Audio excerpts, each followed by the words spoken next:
Welcome to the channel, ladies and gentlemen. Today I'm going to show you how you can deposit money into your Robinhood account. Okay, ladies and gentlemen, depositing money into Robinhood, we start by tapping on the account icon and then look for the 3-bar menu, look for transfer, and then look for deposit. So from here, you're going to choose how much you would like to add to your Robinhood account. And after you have done so, you are going to go and pick your linked bank account and then set up the deposit frequency.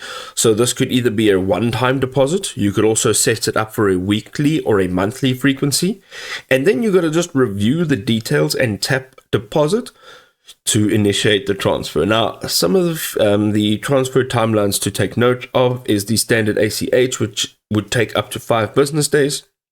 Then the instant transfer, this could be just a few minutes. And then if you're doing a debit card transfer, this would take about 30 minutes.